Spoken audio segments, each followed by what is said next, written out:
Now, don't get me wrong, I love the Switch, but I've never liked its controllers, the Joy-Cons, because they have one huge problem. They break so fast. This one, all have stick drift. I'm sick of it. So when QRD reached out to me asking if I could review their new controller, the QRD Stellar T5, you know I had to try it. So after a few weeks of rigorous testing, I made a full review of these controllers. Let's jump into it.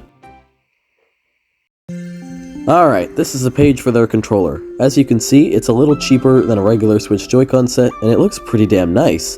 They advertise Hall effect sticks, RGB lighting, and micro switch buttons. So about a week and a half later, I received the controller in the mail.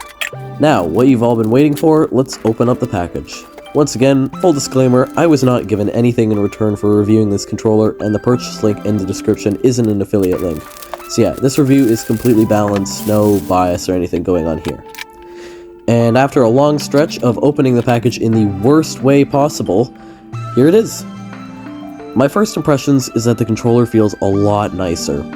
It just fits in my hand way better than a Joy-Con.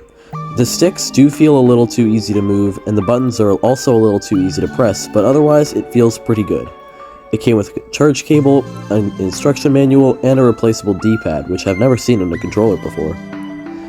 The controller has buttons that sound like a click of a mouse, which I've never really seen a controller have, but it honestly sounds quite nice.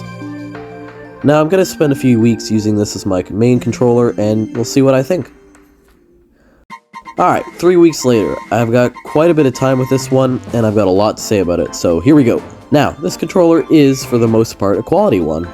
Biggest pro for this one is how it feels. It's way bigger than a regular Joy-Con, and it's got a super ergonomic grip. I hear all the time that Joy-Cons are too small and don't feel great sideways or on a grip, and these ones are just significantly better.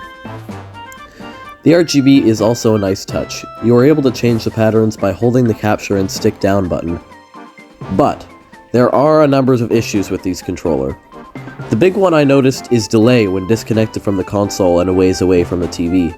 I found that there was a bit more delay versus a Joy-Con.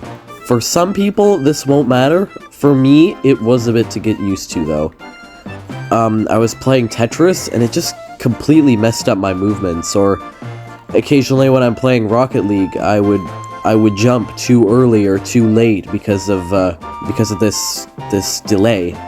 And that really comes down to whether this annoys you or not. It genuinely could just be a fault with my controllers, but yeah, just keep that in mind. The back and front buttons are also slightly too easy to press. Occasionally, I will accidentally press a button I don't intend to press because of that. Now I have a couple other minor complaints, such as the fact that the controllers charge individually instead of on the grip, that the grip itself is pretty cheap, and the instruction manual is hard to understand.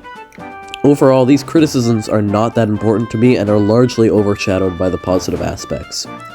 Now, my final thoughts on this controller. After using it for weeks, I realized how uncomfortable the Joy-Cons are. Personally, I think the T5's pros far outweigh the cons, and therefore I highly recommend buying one. It's a better version of the Joy-Cons while also managing to be a cheaper one. The controller is especially nice because it has that premium feel of the Pro controller, with the added bonus of being able to attach them right to the console. Thank you so much to QRD for sending these over to me for a review. It was really fun to review, and I look forward to using these as my new Switch controllers. And thank you for watching. If this was helpful, consider subscribing to my channel. Hope you enjoyed, and I'll see you in the next one. Peace out.